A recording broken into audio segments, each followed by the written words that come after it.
Activity 2. To observe animal cells, make a temporary mount of cheek cells. Take a clean toothpick, scratch it gently on the inner side of your cheek. Some frothy material appear on the toothpick. Rub it in the center of a clean glass slide. Put a drop of methylene blue. Let it steam for a minute. Put a cover slip and observe it under a microscope. You will observe polygonal isolated or cells in cluster. Observe darkly stained nucleus in each of cells. In each cells.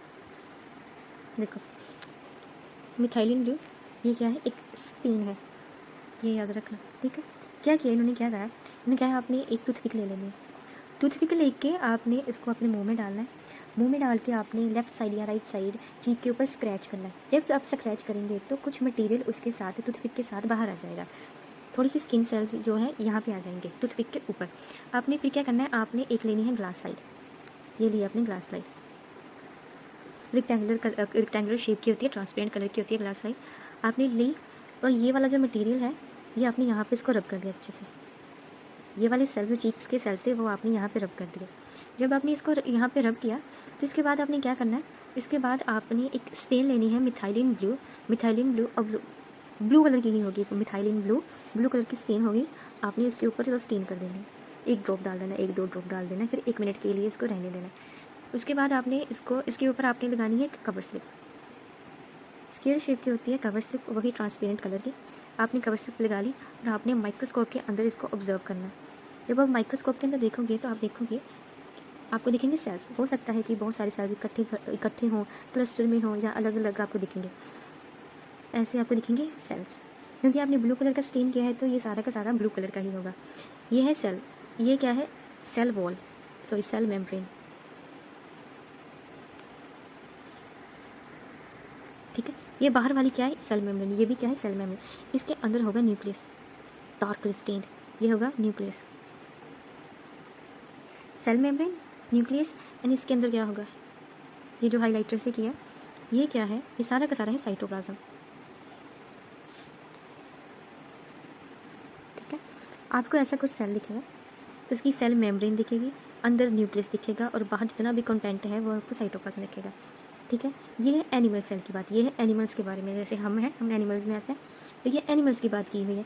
इसीलिए यहाँ पे cell wall नहीं है, यहाँ पे cell membrane है, ठीक है। ये डिफरेंस होता है एनिमल्स एंड प्लांट्स में, कि प्लांट्स में होती है सेल वॉल एंड एनिमल्स में होती है सेल मेम्ब्रेन।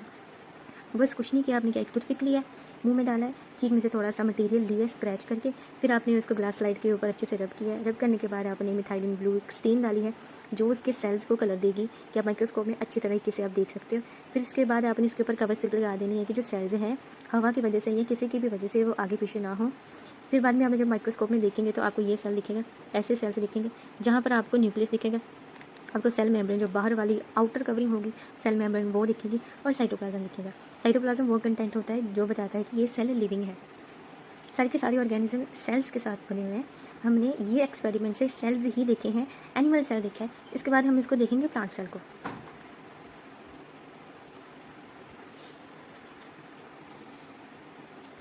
ठीक है, next, follow instruction given below to make a slide of onion peel. Onion peel is the thin membrane-like layer present around fleshy scale leaves of onion. Put a drop of water in a glass slide. Place a small piece of neatly cut onion peel on it. Put a drop of saffron. वहाँ पे क्या था, यहाँ पे था methylene blue, यहाँ पे क्या है, सैफरनिन, थोड़ा ऑरेंज कलर या रेड कलर की स्टेन होती है। इसको भी 1 मिनट के लिए स्टेन करना है, कवर स्लिप लगा के इसको भी माइक्रोस्कोप में देखना है। अनियन क्या है, अनियन एक प्लांट है, राइट। पहले हमने ये वाला जो देखा यहाँ ये था एनिमल्स के बारे में, अभी हम देखेंगे प्लांट्स के बारे में, प्लांट्स के सेल देखेंगे। अभी क्या करना है आपने, आप सभी ने अनियन तो देखा ही होगा। जस्ट सपोज ये अनियन है, जस्ट सपोज आपने इसको ऐसे कट कर लिया, ठीक है। कट करने के बाद अभी मैं इसको इरेज कर रही हूँ, ये आपने कट कर लिया, ठीक है। ये वाला पोर्शन मैंने रहने दिया। आपने देखा होगा जब आपको उसको 4 पीसेस में कट करते हो, जैसे भी कट करते हो तो ऐसे आपको लेयर्स दिखती हैं अनियन में, देखिए अनियन देखा ऐसे, फिर उसके अंदर सर्कल, फिर उसके अंदर सर्कल सर्कल सर्कल, ऐसा होता है ना अनियन। बस इसका ये पार्ट मैंने कट किया ऐसे, ठीक है। जब मैंने ऐसे कट किया, आपने देखा है जब आप प्याज को छीलते हो अंदर कट कर देते हो, तो अगर मैं रेज करूँ थोड़ी सी, कलर चेंज करते हैं। यहाँ वाली साइड पे, ये वाली साइड पे, ये वाली साइड पे ना एक बहुत पतली सी थिन लेयर होती है कागज़ सी, ट्रांसपेरेंट कलर का ना एक परत सी होती है, बहुत पतली सी होती है। आपने देखा होगा जब आप प्याज को अंदर अगर काटोगे तो अंदर क्या, अगर आप छिलका उतारने की कोशिश करोगे, रेड वाला नहीं, उसके अंदर जो वाइट वाला है निकालने की कोशिश करोगे ना, तो पूरा एक ऐसा का ऐसा छिलका बाहर निकल आता है, बहुत थिन होता है, बहुत पतला होता है। ठीक है, आपने वही लेना है। ठीक है, आपने वही प्याज का छिलका ले लिया और उसको अंदर से पील कर दिया, तो आपने जैसा भी है आपने उसको कट कर लेना है। ये देख लो, ऐसा लाइट सा कलर का होगा, होपफुली ये दिख रहा है। आपने उसको उसके छिलके को अच्छे से उतार लेना है, फिर इसको कट कर लेना है। फिर आपने वही करना है, आपने इसको ग्लास स्लाइड के ऊपर रख देना है। बहुत ध्यान से करना होता है, आई थिंक आपसे होगा नहीं, आपके टीचर्स करके देंगे। तो आपने इसको प्लेस कर देना है इसके ऊपर। फिर आपने इसके ऊपर क्या डालना है, जैसे वहाँ पे क्या डाला था, मिथाइलिन ब्लू डाला था जिसकी वजह से ब्लू कलर हो गया था। यहाँ पे हमने सेफ्रनिन डाला है, स्टेन जो है सेफ्रनिन कलर की स्टेन डालनी है, जो थोड़ी थोड़ी ऑरेंज या रेड कलर की होती है। 1 मिनट के लिए स्टेन करना है। क्या करना है,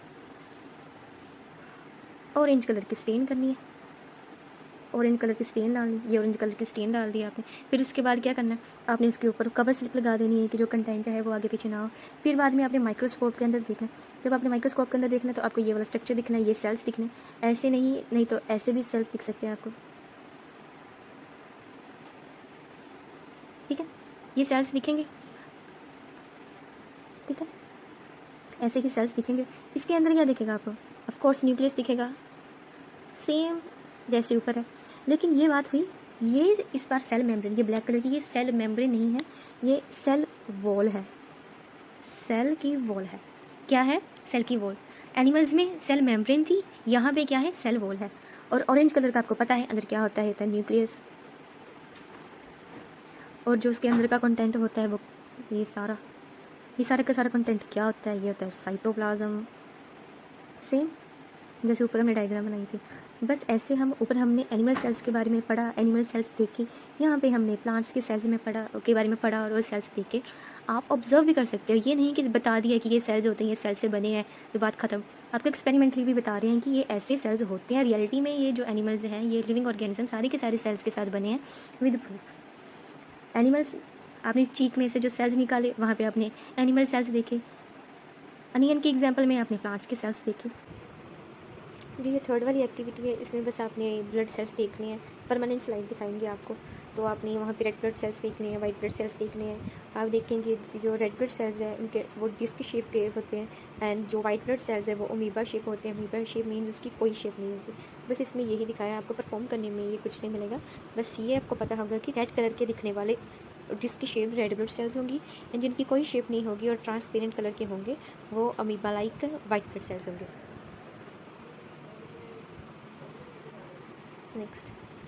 Next, parts of cells. Parts of cells. A cell consists of living protoplasm surrounded by a cell membrane. The protoplasm consists of cytoplasm and nucleus. क्या है, देखो हम जब डायग्राम बनाते थे एक सेल की, तो हमने क्या बनाया, cell membrane, CM is cell membrane.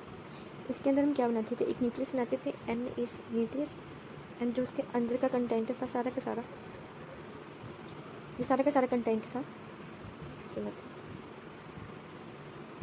ये सेल की मेम्ब्रेन है, इसके अंदर ये न्यूक्लियस है। ठीक है, और इसके अंदर जो ये पिंक कलर का है ये साइटोप्लाज्म है, ये न्यूक्लियस है। ठीक है, अभी इन्होंने कहा है साइटोप्लाज्म, मैंने कहा था लिविंग है। ठीक है, न्यूक्लियस एंड साइटोप्लाज्म ये बताती है कि ये सेल है, लिविंग है, जीवित है। ठीक है, अभी सेल और न्यूक्लियस जब इकट्ठे होते हैं उसे हम कहते हैं प्रोटोप्लाज्म। ठीक है, प्रोटोप्लाज्म में क्या क्या होता है, cytoplasm and nucleus, means cytoplasm plus nucleus is equal to protoplasm. वही बताया गया है कि एक सेल के पास लिविंग प्रोटोप्लाज्म होगा और वो बाहर एक सेल मेम्ब्रेन के साथ कवर होगा, एंड इसके पास प्रोटोप्लाज्म में क्या क्या होता है, साइटोप्लाज्म एंड न्यूक्लियस दोनों को मिक्स में कहते हैं प्रोटोप्लाज्म। अगर प्रोटोप्लाज्म को तोड़ोगी तो साइटोप्लाज्म और न्यूक्लियस निकलेगा, अगर न्यूक्लियस और साइटोप्लाज्म को इकट्ठा बोलना है तो आप उसको प्रोटोप्लाज्म बोलोगे। ठीक है, अभी सेल्स के पार्ट्स देखेंगे, रब कर दें इसको। ठीक है, अभी ठीक है, cytoplasm contains a number of structures which are called cell organelles.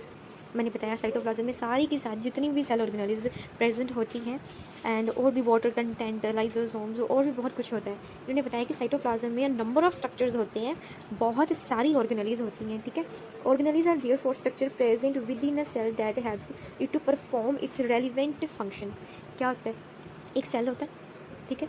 Cell के बाहर क्या है? सेल के बाहर क्या है? सेल मेम्ब्रेन है, उसके अंदर न्यूक्लियस है और साइटोप्लाज्म है। ये जो साइटोप्लाज्म है, साइटोप्लाज्म के अंदर बहुत सारी, ढेर सारी सेल की ऑर्गेनेलिज होती हैं, बहुत सारी। लाइक जैसे ये वाली एक ऑर्गेनेली है, न्यूक्लियस खुद एक ऑर्गेनेली है, ये स्मॉल स्मॉल डॉट दिखाई ये भी ऑर्गेनेलीज हैं, ये सारी की सारी ऑर्गेनेलीज हैं, ठीक है। साइटोप्लाज्म में बहुत ही सारी अलग अलग तरह की ऑर्गेनेलीज होती हैं। फॉर एग्जांपल गोल्जी अपरेटस हो गया, एंडोप्लाज्मिक रेटिकुलम हो गया, राइबोसोम्स हो गए, ऐसे बहुत सारी, माइटोकॉन्ड्रिया हो गया, बहुत सारी ऐसी ऑर्गेनेलीज होती हैं। ये अलग अलग ऑर्गेनेलीज जो होती हैं साइटोप्लाज्म में बहुत सारी ऑर्गेनेलीज होती हैं, अलग अलग तरह की ऑर्गेनेलीज होती हैं जो अलग अलग फंक्शंस परफॉर्म करती हैं, ठीक है। Let us learn about various part of the cell, ठीक है। सेल मेम्ब्रेन, सेल मेम्ब्रेन क्या होता है? सबसे ऊपर वाली, सबसे बाहर वाली लेयर को क्या कहते हैं? सेल मेम्ब्रेन, ठीक है। ऑल लिविंग सेल्स, सारी के सारी living cells are bounded by a cell membrane called the plasma membrane. सारी के सारी लिविंग सेल्स एक मेम्ब्रेन के साथ कवर होती हैं, बाउंड होती हैं, जिसे हम कहते हैं प्लाज्मा मेम्ब्रेन और सेल मेम्ब्रेन। सेल मेम्ब्रेन लिखा हो, अगर प्लाज्मा मेम्ब्रेन लिखा हो, मीनिंग सेम ही है। It surround it's inner gel like material called protoplasm. Protoplasm क्या है? Cytoplasm with nucleus. The plasma membrane controls the entry and exit of substance as per requirement of the cell। जो plasma membrane है वो एक door की तरह act करती है कि क्या चीज़ें अंदर आनी चाहिए और क्या चीज़ें अंदर नहीं आनी चाहिए, मतलब एंट्री और एग्जिट देखती है सब्सटेंसेस का कि किसने अंदर आना है, किसने अंदर नहीं आना। The cells of plants, fungi and bacteria have additional outer covering called cell wall. जो प्लांट्स होते हैं, जैसे एनिमल्स में सेल मेम्ब्रेन होती है, तो प्लांट्स में क्या होता है? सेल वॉल होती है। कहते प्लांट्स में, फंजाई में और बैक्टीरिया में सेल मेम्ब्रेन नहीं, सेल वॉल होती है। The cell wall is an important covering in plants. Cell wall एक इम्पॉर्टेंट कवरिंग है प्लांट्स में। It provides rigidity and protection to the cell against variation in the environment. It also gives a definite shape, size and support to the cell। कहते जो cell membrane है, cell wall है, एक plant में जो cell wall है वो एक आउटर कवरिंग है, रिजिडिटी प्रोवाइड करती है, उसका स्ट्रक्चर खराब नहीं होने देती, जो उसके अंदर का सामान है उससे प्रोटेक्ट करके रखती है, उसको प्रोटेक्शन देती है, जितना भी बाहर गर्मी सर्दी इससे बचा के रखती है, उसकी शेप बनाई रखती है, उसका साइज़ नहीं बिगड़ने देती और सेल को सपोर्ट करती है, ठीक है। अगर एक लाइन में बताएं, ऊपर हमने पढ़ा प्रोटोप्लाज्म के बारे में। प्रोटोप्लाज्म में क्या होता है? Nucleus and cytoplasm. Cytoplasm and nucleus को ही प्रोटोप्लाज्म कहते हैं। जो लिविंग बताता है कि ये सेल लिविंग है तो उसमें साइटोप्लाज्म में न्यूक्लियस होगा ही होगा, ठीक है। एंड साइटोप्लाज्म में क्या है? साइटोप्लाज्म में बहुत सारी ऑर्गेनेलीज हैं, बहुत सारी ऑर्गेनेलीज होती हैं। जो ऑर्गेनेलीज हैं, अलग अलग ऑर्गेनेलीज अलग अलग फंक्शन परफॉर्म करती हैं। एंड सेकेंड बात उन्होंने बताया सेल मेम्ब्रेन। जो एनिमल सेल होती हैं, जो एनिमल्स होती हैं, उनमें होती है प्लाज्मा मेम्ब्रेन और सेल मेम्ब्रेन। प्लांट्स में होती है सेल वॉल, एनिमल्स में होती है सेल मेम्ब्रेन, एंड वही आउटर कवरिंग होती है जो प्रोटेक्ट करके रखती है सेल को, सेल के अंदर के मटेरियल को, क्या चीज़ अंदर आनी चाहिए, क्या चीज़ अंदर नहीं आनी चाहिए, हार्मफुल बाहर ही रहनी चाहिए, और जो चीज़ें अंदर पानी की कमी है पानी अंदर आओ, आइंस की कमी है आइंस अंदर आए, ठीक है। एंड सेल वॉल जो है प्लांट्स में होती है तो वो एक उसको स्ट्रक्चर प्रोवाइड करके रखती है, रिजिडिटी प्रोवाइड करती है, उसका शेप साइज स्ट्रक्चर एकदम परफेक्ट देखती है, बाहर गर्मी सर्दी जो मर्जी हो अंदर उसको कोई भी प्रॉब्लम नहीं आने देती, ये सेल वॉल करती है, ठीक है। उसकी शेप साइज स्ट्रक्चर को वेल मेंटेन करती है, सपोर्ट करती है सेल को, ठीक है। ये इसके फीचर्स आ जाते हैं, ठीक है, सेल मेम्ब्रेन के फीचर्स आ जाते हैं। उसके बाद क्या है? साइटोप्लाज्म। हमने साइटोप्लाज्म पढ़ा, the portion of protoplasm lining inner to the cell membrane but outside the nuclear membrane, it is called cytoplasm. क्या कहा? मैंने कहा था प्रोटोप्लाज्म में क्या होता है? Nucleus and cytoplasm.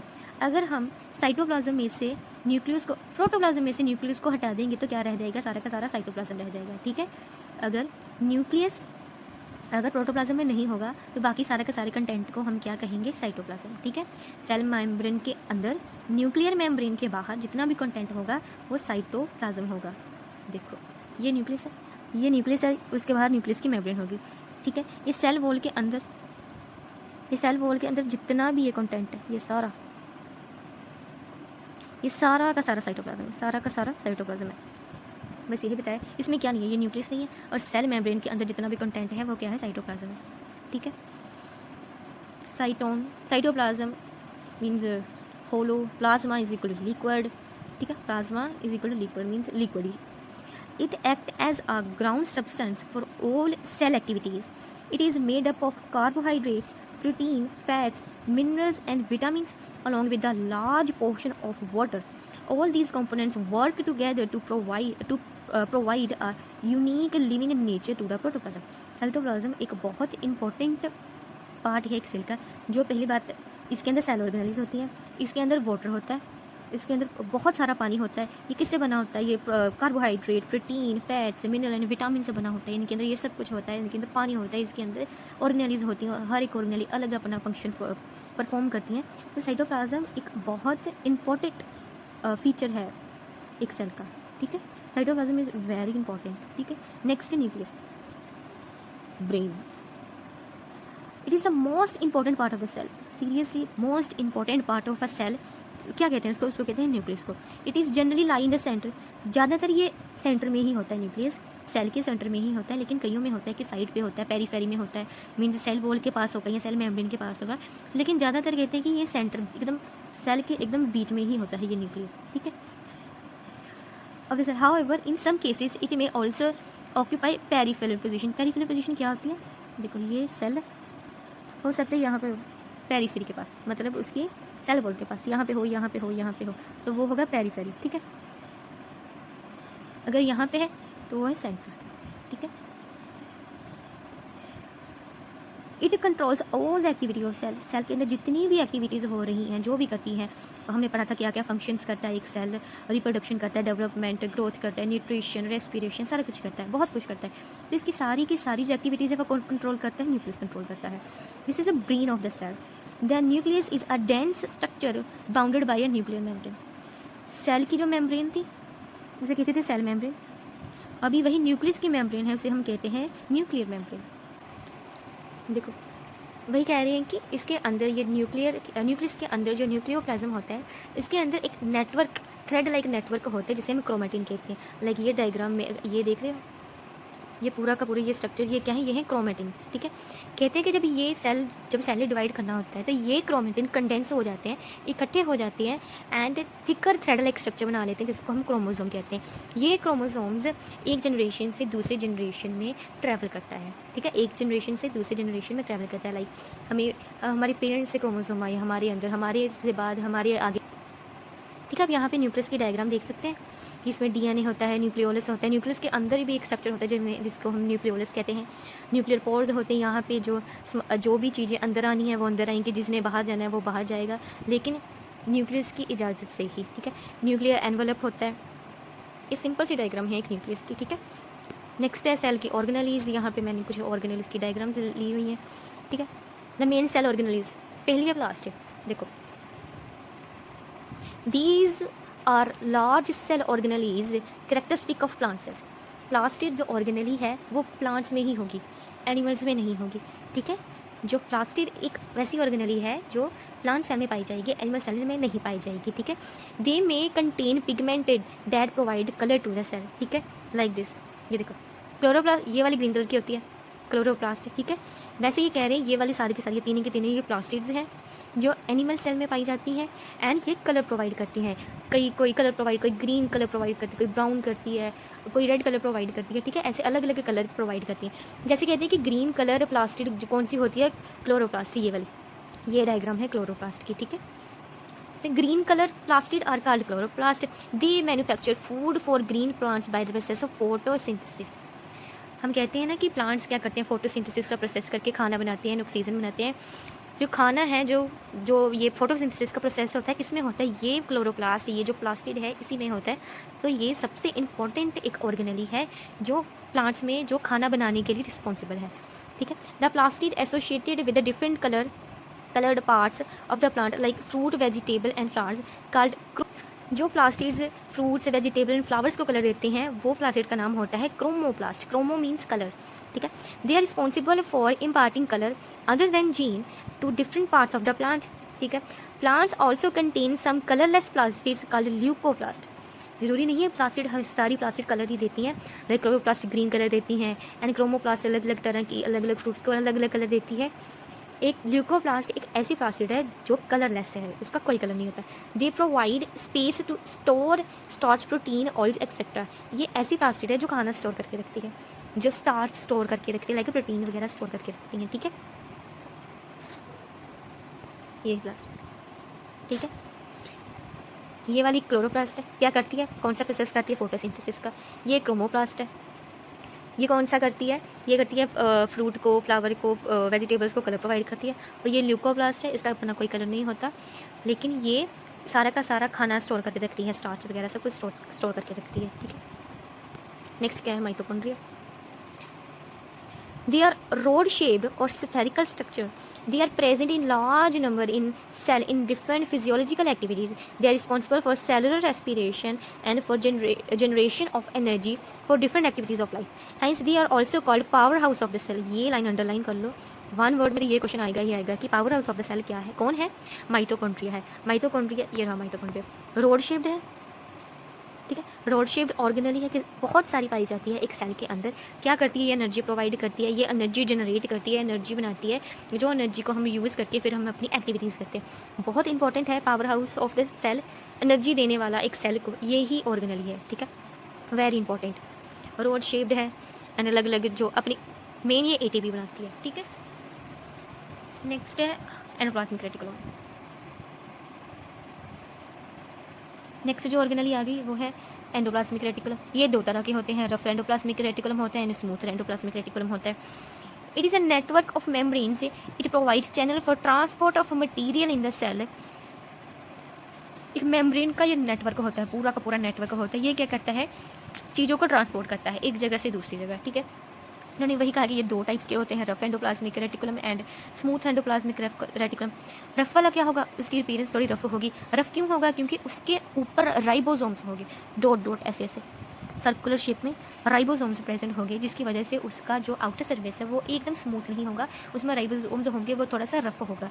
Smooth endoplasmic reticulum में स्मूथ क्यों होगा, क्योंकि उसमें राइबोसोम्स नहीं होंगे, वो एकदम स्मूथ होगा। This type of ER does not have ribosomes attached to it, it therefore has a smooth appearance, it helps in synthesis of fats।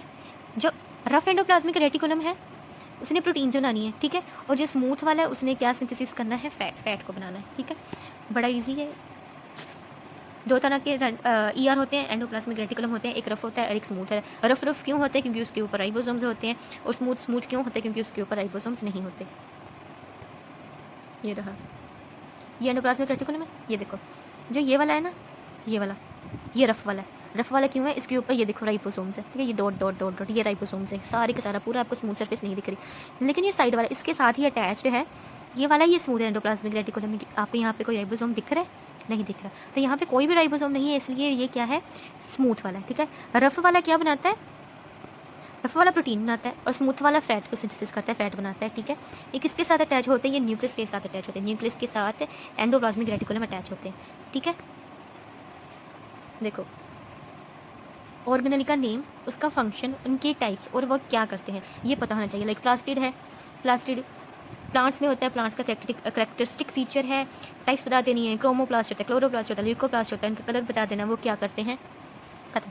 Mitochondria, उसकी शेप बता देनी है, वो कैसा दिखता है, स्फेरिकल है, वो रोड शेप्ड है, और क्या करता है, वो एनर्जी बनाता है, उसको पावर ऑफ द सेल कहते हैं। ये तो लाइन लिखनी ही लिखनी है, ठीक है। एंडोप्लाज्मिक रेटिकुलम क्या है, ये एक मेम्ब्रेन का नेटवर्क है, ये क्या करता है, ट्रांसपोर्ट करता है मटेरियल एक जगह से दूसरी जगह। कितने टाइप्स के होते हैं, दो टाइप्स के होते हैं, एक रफ एंडोप्लाज्मिक रेटिकुलम होता है, एक स्मूथ एंडोप्लाज्मिक रेटिकुलम होता है, ठीक है। रफ वाला क्या करता है, प्रोटीन बनाता है, रफ स्मूथ वाला क्या है, फैट्स बनाता है, ठीक है। ये सारा का सारा याद होना चाहिए। आगे गोल्जी ऑपरेटर्स है, they are sac like structure one above the. तो ये गोल्जी बॉडीज़ क्या करती हैं, तो जाना बहुत छोटा सा साइज़ ही बाहर जा सकता है, और बहुत छोटा सा साइज़ ही मटेरियल का अंदर आ सकता है। तो इतने बड़ा बड़ा जो सेल ने प्रोडक्ट बनाया है, तो इसने क्या करना है, उसको प्रोसेस करना है, उसको पैक करना है, इतना छोटा पैक कर देना, उसको एकदम कंडेंस कर देना, इतनी छोटी उसकी पैकेजिंग कर देनी है कि आराम से वो बाहर जा सकता है, आराम से वो अपनी साइट पर जाके अपना वर्क कर सकता है, ठीक है। गोल्जी ऑपरेटर्स के एक साइड से इसका जो भी है मटेरियल अंदर आएगा, और दूसरी साइड से पैक होकर छोटे से अमाउंट में बाहर जाएगा, ठीक है। आ गया वैक्यूल, ठीक है। Vacuole it appears as a empty space in the cytoplasm. क्या समझ आ रही है आपको लाइन से, वैक्यूल क्या होता है, एक खाली स्पेस, एक खाली बबल होता है, ठीक है। एक सेल के साइटोप्लाज्म के अंदर खाली जो स्पेस होती है उसे वैक्यूल कहते हैं। Is generally large in plant cells, ज़्यादातर ये प्लांट सेल में बड़ा होता है। It store excess of water and waste product, इसके अंदर क्या होता है, जो ज़्यादा पानी बन गया है, जो ज़्यादा पानी अंदर आ गया है, जो जितना भी वेस्ट प्रोडक्ट सेल का है सारा का सारा इस वैक्यूल में होगा, ठीक है, ये स्टोर करके रखता है। इन अमीबा, अमीबा की बात करें, food material are held in its vacuole for digestion.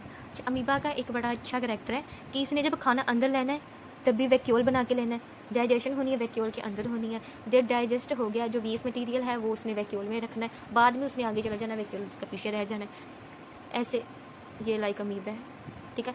इसने जब भी खाना अंदर लेना है ये वैक्यूल, इसने वैक्यूल बनाना है, इसके अंदर खाना है, ये खाना फिर इसने खा लेना है। जब इसने पूरा खाना खा लिया डाइजेस्ट करके इसने इसको बाहर फेंक देना है, फेंकना नहीं, इसने आगे चला जाना, वैक्यूल यहीं पे रह जाना है, ठीक है। ये वैक्यूल का ज़्यादा जो इसका फंक्शन है वो अमीबा में होता है, ठीक है।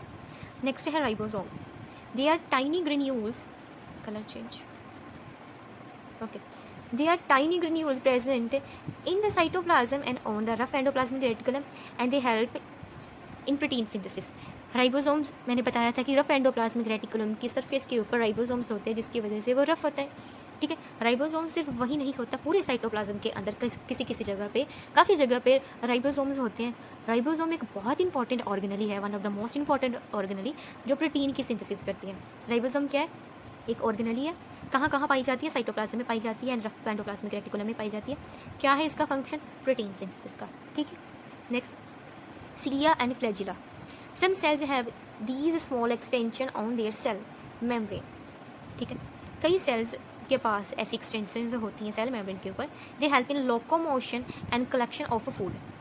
Unicellular organisms like Paramecium have numerous cilia while Euglena has a single flagellum।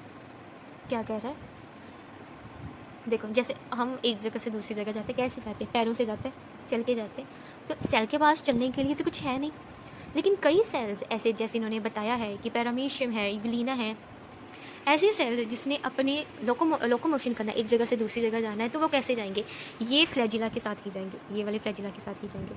इसको ये ऐसे ऐसे ये वाली मूवमेंट करेंगे, जब ये ऐसे ऐसे जैसे फिश जाती है ना, ऐसे मूवमेंट करके ये फिर एक जगह से दूसरी जगह जाएंगे, वहाँ पे खाने को कैच करेंगे, खाने को खाएंगे। अभी ये वाला है ना पैरामीशियम के पास कितने सारे बाहर को सीलिया है ना, ये इसके मूवमेंट में हेल्प करता है। मतलब हम तो खुद चले जाते हैं अपने पैरों पे, लेकिन ये सेल्स, कई सेल्स के पास ऐसे स्पेशल टाइप ऑफ लोकोमोशन के लिए एक ऐसे फीचर्स होते हैं जो इनकी मूवमेंट में हेल्प करते हैं, ठीक है। Example Euglena and paramecium.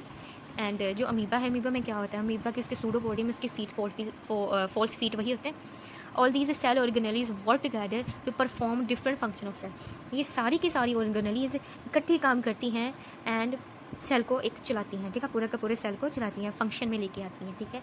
हमारी सेल के अंदर डिफरेंट ऑर्गेनलीज डिफरेंट काम करती हैं, ठीक है। नेक्स्ट क्या है, level of organization. Level of organization, in unicellular organism like amoeba, single cell perform all necessary function capable, it captures and digests food, respire, excrete, growth and reproduce। क्या कह रहा है कि यूनिसेलुलर ऑर्गेनिज्म, मैंने बताया uni means one, cellular means cell. Unicellular organism like amoeba है, वो एक ही सेल है, उस एक ही सेल ने सारे काम करने, खाने को पकड़ना है, उसको खाना है, डाइजेस्ट करना है, सांस लेनी, रिस्पायर करना है, वेस्ट को बाहर निकालना है, बड़ा होना है, ग्रोथ करना है, रिप्रोड्यूस करना है, अपने जैसे और बनाने, वो एक ही सेल ने करने हैं। Multicellular organisms have cells, organisms have cells that are specialized to perform specific function. A group of cell performing specialized function form a tissue. For example, a group of tissue performing a specific function form a organ. ये देखो सीधी बात है, level of organisation आपको आनी ही चाहिए हर class में, 8th class के बाद हर एक क्लास में आपको लेवल ऑफ ऑर्गेनाइजेशन आनी ही चाहिए। देखो मैंने बताया cell fundamental unit of life क्या है, सेल। पूरे के पूरे ऑर्गेनिज्म को कौन बनाता है, सेल, या एक सेल ही एक ऑर्गेनिज्म है, जस्ट लाइक अमीबा। बहुत सारे सेल जब इकट्ठे होते हैं तो वो टिश्यू बनाते हैं, जब बहुत सारे टिश्यू इकट्ठे होते हैं तो वो ऑर्गन बनाते हैं, जब बहुत सारे ऑर्गन्स इकट्ठे होते हैं तो वो ऑर्गन सिस्टम बनाते हैं, जब बहुत सारे ऑर्गन सिस्टम इकट्ठे होते हैं तो वो एक पूरा का पूरा ऑर्गेनिज्म बनाते हैं, ठीक है। सेल के बाद टिश्यू, टिश्यू के बाद ऑर्गन, ऑर्गन के बाद organ system and finally organism. मतलब एक ऑर्गेनिज्म के पास ऑर्गन सिस्टम होंगे, ऑर्गन्स होंगे, टिश्यू एंड सेल से कुछ होगा। ये हमेशा ऐसे लर्न करना है, cell, tissue, organ, organ system and organism. ठीक है, ये हायरार्की ऐसे ही चलेगी, आप उल्ट नहीं कर सकते कि सेल, ग्रुप ऑफ सेल से टिश्यू बनता है, ग्रुप ऑफ टिश्यू से ऑर्गन बनता है, ग्रुप ऑफ ऑर्गन से ऑर्गन सिस्टम बनता है, एंड ऑर्गन सिस्टम जब बहुत सारे इकट्ठे हो जाते हैं तो वो एक ऑर्गेनिज्म बना देते हैं। ठीक है, नेक्स्ट ये आपका होमवर्क है, डू यू नो वाला। ठीक है, the following organ systems work in human body. ठीक है, ये आपने करके लाना है और कमेंट बॉक्स में बताना है। ठीक है, नेक्स्ट पढ़ते हैं। जब मैं एक्सरसाइज कराऊंगी तभी तो मैं ये करा ही दूंगी। All this cells have common features, however they can appear different in different parts of organism. For example, the blood and liver cells in animals, the root or leaf cells in plants have different appearance. ये बात पहली video में बताई है कि देखो, जैसे different organism different cell से बना हुआ है, जरूरी नहीं है कि अलग अलग ऑर्गेनिज्म अलग अलग सेल से बने हुए हैं, लेकिन एक ही ऑर्गेनिज्म, सेम ऑर्गेनिज्म के अलग अलग पार्ट्स या अलग अलग ऑर्गन्स अलग अलग शेप के साइज़ के सेल से बना हुआ है। जस्ट लाइक ब्लड के सेल्स आपने देखे कैसे हैं, लीवर के सेल जिनकी शेप है बिल्कुल डिफरेंट है, वही रूट के सेल, प्लांट के रूट के सेल एंड लीव के सेल डिफरेंट होते हैं, आप सर्च करना। ठीक है, दे हैव डिफरेंट अपीयरेंस। ये सेम लाइन पीछे से बताई हुई है, पीछे भी ये सेम बताया हुआ है, जब शेप बताई हुई है, साइज ने नंबर बताया गया है, वहाँ पे एग्जांपल दी थी। The plant cell and animal cell, however, have some major differences between them. Let us now compare the feature of the plant and animal cell. अच्छा, अभी plant cell और animal cell का comparison बताया। ये question comparison difference में आता है, differentiate में आता ही आता है। ठीक है, okay. Although all living cells have certain common features, detailed study reveals some major differences between plant cell and animal cell. Plant cells generally have definite shape due to rigid cell wall. ठीक है, ये खराब हो गया। Rigid cell wall around them. In comparison, animal cell have cell membrane as its outer covering. First difference क्या आ गया कि plant cell में सेल वॉल होती है, रिजिड होती है, बहुत सख्त होती है, एंड ये इसकी शेप को मेंटेन करके रखती है। लेकिन एनिमल सेल में सेल वॉल नहीं होती, वहाँ पे क्या होती है, सेल मेम्ब्रेन। एक डिफरेंस आ गया। पहला डिफरेंस आ गया, प्लांट सेल्स प्लांट्स में पाए जाते हैं, एनिमल सेल्स एनिमल में पाए जाते हैं। प्लांट सेल में सेल वॉल होती है, प्लांट सेल में सेल मेम्ब्रेन नहीं होती। एनिमल सेल में सेल वॉल नहीं होती, सिर्फ सेल मेम्ब्रेन होती है। This provide flexibility to animal cell. जो सेल मेम्ब्रेन, जो सेल की आउटर मेम्ब्रेन है एनिमल सेल की, वो क्या प्रोवाइड करती है, फ्लेक्सिबिलिटी करती है, प्रोवाइड एनिमल सेल को। They hence they can show large variation in their shape, जिसकी फ्लेक्सिबल है, रिजिड नहीं है, एक फिक्स्ड शेप नहीं है, जिसकी वजह से ये वेरिएशन शो करती है। More over plant cells have plastid. हमने पढ़ा था कि प्लांट से बाद प्लास्टिड होते हैं, लाइक क्रोमोप्लास्ट था, हमने क्लोरोप्लास्ट पढ़ा है, हमने ल्यूकोप्लास्ट पढ़ा है, बट ये एनिमल सेल में नहीं होता। Second main difference, plant cell generally have vacuoles, large vacuoles. Plant cell में बहुत बड़े बड़े वैक्यूल्स होते हैं, और एनिमल सेल में जहाँ तो होते ही नहीं है लैक वैक्यूल्स, जहाँ बहुत छोटे वैक्यूल्स होते हैं। ठीक है, ये डायग्राम। ओके, प्लांट सेल में आपको सेल वॉल दिख रही है, ये बाहर वाली, यहाँ पे सेल वॉल है नहीं, यहाँ पे क्या है, ये वाली बाहर वाली क्या है, सेल मेम्ब्रेन है। ठीक है, ये cell wall and cell membrane. अभी देखो नेक्स्ट वैक्यूल, देखो वैक्यूल। ठीक है, प्लांट सेल में वैक्यूल देखो और एनिमल सेल में वैक्यूल्स देखो, ये छोटू छोटू से वैक्यूल, ये छोटू छोटू से वैक्यूल, ये सारा का सारा वैक्यूल, कितना बड़ा वैक्यूल है। ठीक है, second difference. Now third difference, क्या है थर्ड डिफरेंस, यहाँ पर प्लास्टिक दिखाई नहीं है, दिखाई है, ये देखो क्लोरोप्लास्ट। क्लोरोप्लास्ट प्लांट सेल में है, लेकिन क्या एनिमल सेल में है, नहीं है। तो ये है main feature plant cell versus animal cell. आपने डायग्राम बनानी है, डायग्राम आपको लर्न करनी पड़ेगी, डायग्राम आपको बनानी पड़ेगी, और आपने जो डिफरेंस बनाना है वो लिखना है। जैसे पहला डिफरेंस लिखा है एनिमल सेल और प्लांट सेल, एनिमल सेल का लिखना है सेल मेम्ब्रेन, उधर लिखना है सेल वॉल, ऐसे डिफरेंस बनाने हैं, पूरी लाइन लिखनी है, क्योंकि अब आपकी बड़ी क्लास हो गई है। तो ये इतना ही था, ये सेल ऑर्गेनेल्स बताई हुई हैं, वही माइटोकॉन्ड्रिया है, माइटोकॉन्ड्रिया प्लांट सेल में भी है, एनिमल सेल में भी है, सेल मेम्ब्रेन है दोनों में, न्यूक्लियस है, ईआर है, गोल्जी अपरेटस है, क्रोमोप्लास्ट सिर्फ इसमें है, सेल वॉल सिर्फ इसमें है, वैक्यूल दोनों में है, लेकिन इसमें बड़ा है, इसमें छोटा है। ठीक है, सेल मेम्ब्रेन दोनों होती हैं, लेकिन आउटर कवरिंग जो सबसे ऊपर वाली कवरिंग होती है वो सेल वॉल नहीं, सेल मेम्ब्रेन नहीं होती प्लांट सेल में, प्लांट सेल में सबसे बाहर वाली जो आउटर कवरिंग है वो सेल वॉल होती है, वो सेल मेम्ब्रेन नहीं होती। लेकिन एनिमल सेल में जो सबसे ऊपर वाली लेयर होती है, सबसे आउटर कवरिंग होती है, वही सेल मेम्ब्रेन होती है। सेल मेम्ब्रेन होती दोनों में है, सॉरी मैंने पीछे गलत बोल दिया, सेल मेम्ब्रेन होती दोनों में है, लेकिन फर्स्ट सबसे बाहर वाली जो आउटर कवरिंग है प्लांट सेल में सेल वॉल होती है एंड एनिमल सेल में सेल मेम्ब्रेन होती है। जो सेकंड कवरिंग है वो होती है इसकी सेल मेम्ब्रेन। ठीक है,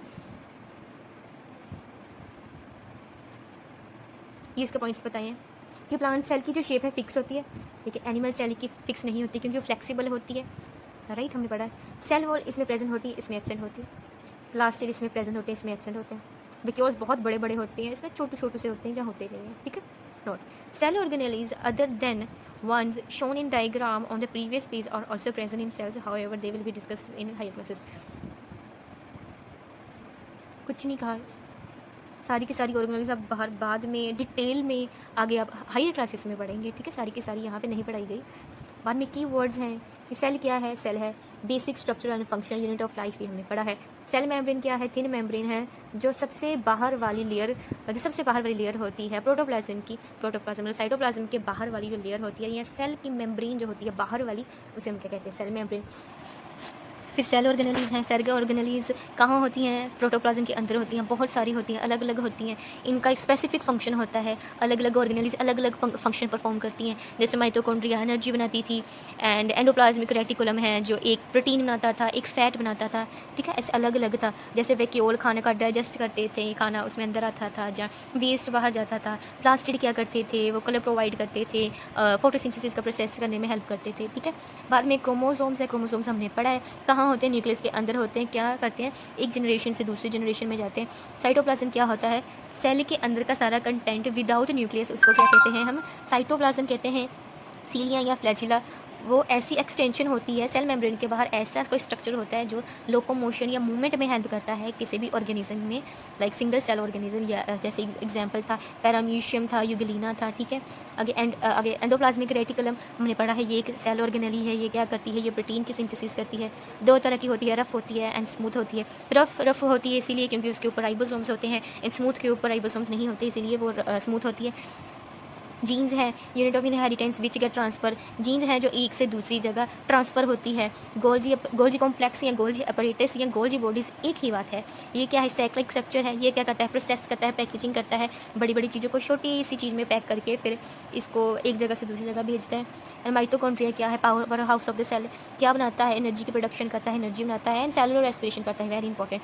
न्यूक्लियस क्या है, ब्रेन है सेल का, एंड इसकी बाहर वाली मेम्ब्रेन को कहते हैं न्यूक्लियर मेम्ब्रेन, उसके अंदर न्यूक्लियोप्लाज्म होता है। ये सारा का सारा था, ये कीवर्ड्स आ गए। ठीक है।